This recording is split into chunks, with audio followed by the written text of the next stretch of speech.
अपना ब्रेकअप हो जाने के बाद एक लड़के को सुपर पावर मिलती है जिसको टाइम को स्टॉप कर सकता है। टाइम स्टॉप कर कर लोगों के साथ वो कुछ भी कर सकता था। हेलो फ्रेंड्स, इसी कंसेप्ट पर बेस्ड आज मैं आपको कैशबैक ये 2006 की एक fantasy romance Hollywood movie explain करने वाला हूँ। अगर आपको वीडियो अच्छा लगता है तो प्लीज़ इसे लाइक और कमेंट ज़रूर कर दीजिएगा। बिना किसी तरीके एक्सप्लेनेशन स्टार्ट करते हैं।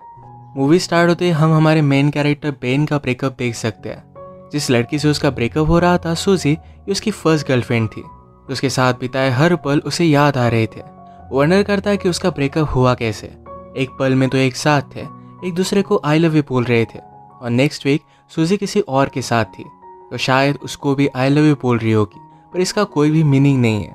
बेन के फ्रेंड का नाम था शॉन उसे समझाने की कोशिश करता है। उसे सिर्फ एक बेटर ऑप्शन मिल गया, इसी वजह से उसके पास वो चली गई। उसके बारे में तुम्हें ज़्यादा सोचना नहीं चाहिए। तुम किसी ब्यूटीफुल सी लड़की को डेट करो, फिर सूजी को जेलस लगेगा और तुम्हारे पास वो वापस आ जाएगी। शॉन का लड़कियों के साथ एक्सपीरियंस बहुत ही घटिया था। हर लड़की उसे मार कर चली जाती थी, तो उसकी एडवाइस बेन नहीं ले सकता। शॉन आर्टिस्ट बनना चाहता है। जब भी उसकी ड्राइंग क्लास होती थी तो हमेशा लड़कियों को ही ड्रॉ करता था। हमेशा उसे सूजी की याद आती रहती थी। एक रात उसने उसे कॉल किया। उसने पूछा कि क्या हम फिर से एक साथ रह सकते हैं। सूजी ने उसे मना कर दिया। वो दिन रात अपने बेड में ही पड़ा रहता था। सूजी के जाने के बाद जैसे उसका ऑक्सीजन चला गया था, स्लोली उसकी नींद भी चली गई। उसने सोने का बहुत ट्राई किया पर फिर भी वो कर नहीं पाया। अब सडनली उसके पास 8 एक्स्ट्रा आवर्स थे। वो अलग अलग चीज़ें ट्राई करता था पर फिर भी टाइम पास नहीं होता था। वो कुछ भी करे, सूजी की याद हमेशा उसके साथ रहती थी। एक रात वो ग्रोसरी लेने के लिए गया हुआ था। वहाँ पर नोटिस देखता है कि उन्हें काम करने के लिए स्टाफ की ज़रूरत थी। बेन को नींद नहीं आती तो 8 एक्स्ट्रा घंटे बिताने के लिए यहाँ पर वो जॉब कर लेता है। वहाँ के जब मैनेजर को उसने देखा तो मैनेजर पहले फुटबॉल का प्लेयर हुआ करता था, अब यहाँ का मैनेजर है। ये देखकर बेन रियलाइज़ करता है कि लाइफ इसी तरीके से बहुत फास्ट गुजर जाएगी, पर इसके लिए वो कुछ कर भी नहीं सकता। बेन के साथ एक लड़की काम करती थी, उसका नाम था शैरन। बेन ने नोटिस किया कि उसका मैनेजर शैरन के साथ बहुत ही अजीब तरीके से पेश आता है। शैरन को ये बात अनकंफर्टेबल लगती है। अपना जॉब करते हुए बेन ने हमसे कहा कि यहाँ सुपरमार्केट में टाइम बहुत ही स्लोली जाता है। इसको ज़रा फास्ट करने के लिए हम एम्प्लॉयज़ अलग अलग चीज़ें करते हैं। हर एक की अलग अलग मेथड है। जैसे शैरन कभी भी टाइम नहीं देखती। जब वो वॉच देखती है तो टाइम बहुत ही स्लो गुजरता है। इस वजह से हमेशा उसे कवर अप करके रखती है। यहाँ काम करने वाले उसके और 2 फ्रेंड्स हैं, पैरी और मैट। ये हमेशा एक दूसरे के साथ गेम्स खेलते रहते हैं। कभी ये शॉपिंग मॉल में रेस लगाते हैं तो कभी लड़कियों के सामान में कुछ अलग सी चीज़ें रख देते हैं। इसी तरीके से हर कोई टाइम पास करता था। पर बेन ने कहा मेरा तरीका कुछ अलग ही है। जब उसका ब्रेकअप हुआ तो उसके लिए टाइम गुजारना बहुत ही हार्ड था, तो एक सुपर पावर उसमें आ गई। ये सुपर पावर थी टाइम को स्टॉप कर पाने की। वो अपनी पावर से सब कुछ स्टॉप कर देता और सारी चीज़ें घूमने लग जाता। सुपरमार्केट की सारी ब्यूटीफुल लड़कियों को नोटिस करता था। उसे लगता है कि लड़कियों में अलग से ही पावर होती है। वो जब छोटा था तो एक फॉरेन स्टूडेंट उनके घर में रहने के लिए आई हुई थी। वो बहुत ही ब्यूटीफुल थी। वो हमेशा उसे ही देखता रहता था। बेन जब ये टाइम स्टॉप करता था तो हमेशा लड़कियों की न्यू ड्राइंग करता था। उसने एक नॉवेल में पढ़ा था कि लड़कियों को पेंटर के साथ अफेयर करना अच्छा लगता है, क्योंकि उनकी ब्यूटी जैसी है वैसी वो देख सकते हैं। ऐसे ही बेन ड्राइंग करते हुए अपना टाइम गुजारता था, और जब वो अनपॉज करता तो बहुत सारा टाइम गुजर जाता। अगले दिन बेन से मिलने के लिए उसका फ्रेंड शॉन आया। शॉन को पता था कि अब भी बेन अपने एक्स गर्लफ्रेंड के बारे में सोच रहा है। उसे कहता है तुम्हें जल्द से मूव ऑन करना चाहिए। शॉन हमेशा उसे यही बात कहता रहता है, तो इस मूवमेंट को भी वो पॉज कर देता है। एक्चुअल में बेन और शॉन ये बचपन से बहुत अच्छे फ्रेंड्स थे। जब शॉन की मदर घर से चली जाती तो दोनों मिलकर न्यूड मैगजीन्स देखते। एक दिन जब ये दोनों देख रहे थे तो शॉन की मदर वापस आ गई। वो इन दोनों की फ्रेंडशिप को अलग ही समझती है। आज शॉन बेन से कह रहा था तुम्हें स्ट्रिप क्लब वगैरह मेरे साथ चलना चाहिए। सुनकर बेन को अपने बचपन का एक किस्सा याद आता है।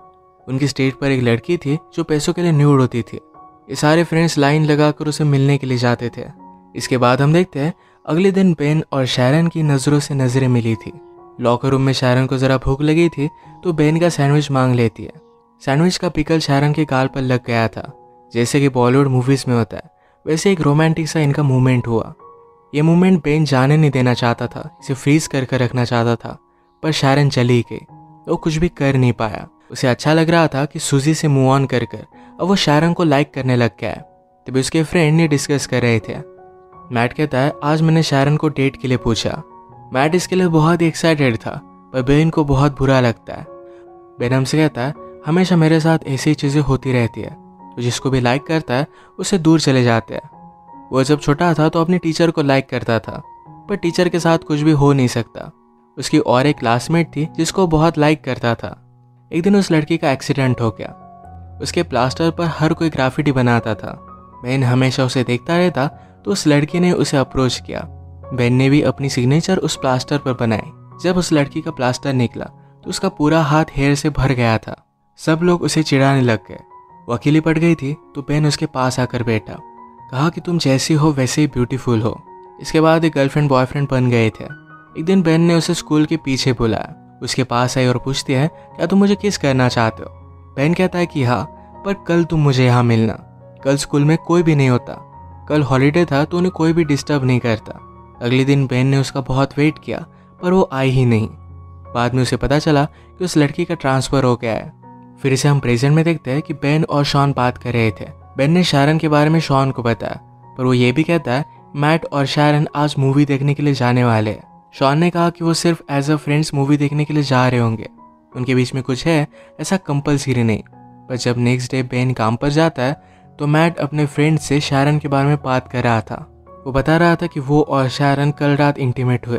बेन का दिल टूट जाता है। इसी मोमेंट पर उनके मैनेजर उनके पास आए, कहते हैं मेरे एक ओल्ड फ्रेंड के साथ मैंने बेट लगाई थी, उसकी टीम के साथ हम सबको मिलकर फुटबॉल खेलना है। इस फुटबॉल मैच पर मैट को सपोर्ट करने के लिए शारन भी आई हुई थी। इनमें से किसी को भी फुटबॉल खेलना आता नहीं था, तो बहुत ही बुरी तरीके से हार रहे थे। ऑपोजिट टीम के 26 गोल हो गए थे और इनके 0 ही थे। बेन को बोर होने लग जाता है, तो टाइम को फिर से उसने स्टॉप कर दिया। बेन हमसे कहता है मुझे हमेशा यहाँ पर बहुत ही ज़्यादा सेफ लगता है, कोई भी उसे डिस्टर्ब नहीं कर सकता। वो कैफेटेरिया में गया तो अचानक से उसे कुछ आवाज़ आई। वो आसपास देखने लग जाता है। एक आदमी अनफ्रीज होकर वहाँ से भाग गया। बेन सिर्फ अकेला नहीं है जो टाइम स्टॉप कर कर घूम फिर सकता है। घूम फिर कर बेन फिर से मैच में वापस आया। इनका लास्ट गोल था, तो मैट ने जोर से फुटबॉल को किक किया तो मैनेजर की नाक को तोड़ देता है। उसे हॉस्पिटल लेकर गया। बेन को कहकर जाता है कि शारन को घर छोड़ देना। बेन और शारन फिर कॉफ़ी के लिए आए। बेन शारन से पूछता है क्या तुम और मैट डेट कर रहे हो। शारन ने कहा कि ऐसा कुछ भी नहीं है, हम सिर्फ एज अ फ्रेंड्स ही मूवी देखने के लिए गए हुए थे। बेन को ये बात सुनकर अच्छा लगा। शारन का एक बॉयफ्रेंड था, उसे ब्रेकअप किए हुए उसे 6 महीने गुजर चुके हैं। बेन भी अपने ब्रेकअप के बारे में उसे बताता है। एक दूसरे को और भी जान लेते हैं। शारन ने कहा कि नाइट में मैं स्पेनिश सीखती हूँ, उसे अलग अलग प्लेसेस घूमना है, वहाँ के लोगों के बारे में जान लेना है। स्पेनिश सीखने के बाद शायद वो स्पेन में जाकर वहाँ पर टीच करेगी। उसे साउथ अमेरिका भी बहुत अच्छा लगता है, तो वहाँ पर भी वो जाना चाहती थी। वो बेन को उसके ड्रीम्स के बारे में पूछती है। बेन ने कहा कि मुझे ड्रॉ करना बहुत अच्छा लगता है, शायद एक दिन उसकी भी आर्ट गैलरी में एग्जीबिशन होगा।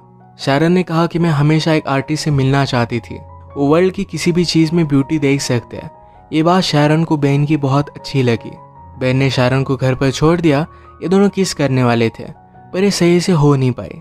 अगले दिन मैनेजर ने अनाउंस किया कि उसका बर्थडे आने वाला है, तो सबको उसके घर पर पार्टी के लिए आना पड़ेगा। शारन फिर बेन से पूछती है क्या उस रात तुम मेरे साथ चलोगे। बेन इसके लिए हाँ कहता है। इन दोनों की एक ऑफिशियल डेट थी। मैनेजर ने बेन को बुलाया, कहा कि बर्थडे पर एक सरप्राइज स्ट्रिपर भी होनी चाहिए, इसका इंतज़ाम तुम करोगे। बेन को पता नहीं था कि वो कैसे करेगा, पर वो शॉन की हेल्प लेता है। शॉन को इन सब चीज़ों के बारे में बहुत ही अच्छी नॉलेज होती है, तो उसे एक पब में वो लेकर गया। वो एक लड़की से बात करते हैं, पर उस लड़की ने कहा कि मैं उस रात बहुत ही बिजी हूँ, मेरे एक फ्रेंड को वहाँ पर मैं भेज दूंगी। कल रात के बाद बेन को हर जगह पर शारन ही दिख रही थी। वो टाइम को स्टॉप कर कर हमेशा उसे ही ड्रॉ करता। ऐसे ही कुछ दिन बीत गए और कल मैनेजर का बर्थडे था, तो शारन बेन से पूछती है क्या तुम अब भी मेरे साथ डेट पर चलना चाहते हो। बेन कहता है कि ऑफकोर्स चलना चाहता हो। जाते वक्त शारन बेन को प्रॉपरली किस कर गई। इतने दिन तक बेन को नींद नहीं आई थी, पर आज रात वो बहुत सोया। उठने के बाद उसे एक आर्ट गैलरी से कॉल आता है। बेन के पिक्चर्स उन्हें बहुत अच्छे लगे थे और उसे मिलने के लिए बुलाया हुआ था। बेन इसके लिए बहुत ही एक्साइटेड हो जाता है, पर इस सिर्फ उसके फ्रेंड मैट और बैरी उसका मज़ा ले रहे थे। रात में बहुत ही अच्छे से रेडी होकर वो शारन के पास पहुंचा। वो शारन को अपने आर्ट की गुड न्यूज़ बता देता है, उसे भी बहुत अच्छा लगता है। ये दोनों फिर पार्टी में आए, पर बेन यहाँ पर सुजी को देखता है। पार्टी में इन्होंने ऑर्डर की हुई स्ट्रिपर भी आई हुई थी। ये वही स्ट्रिपर थी जो शॉन और बेन बचपन में देखने के लिए जाया करते थे। शॉन मौके का फ़ायदा उठाकर उसे डेट के लिए पूछ लेता है। शॉन हमेशा लड़कियों से कुछ भी गलत चीजें बोलता था, पर ये लड़की उसे बचपन से जानती है तो कोई भी प्रॉब्लम नहीं आएगा। शायद उसकी भी लव स्टोरी यहाँ से स्टार्ट हो जाएगी। पार्टी में बेन जरा वॉशरूम के लिए जाता है तो वहां पर सूजी भी थी। सूजी को बेन को शारन के साथ देखकर जरा बुरा लगा था। वो रियलाइज करती कि बेन उसके लिए परफेक्ट था तो उसे फिर से पाना चाहती थी। बेन उसमें कोई भी इंटरेस्ट नहीं दिखाता।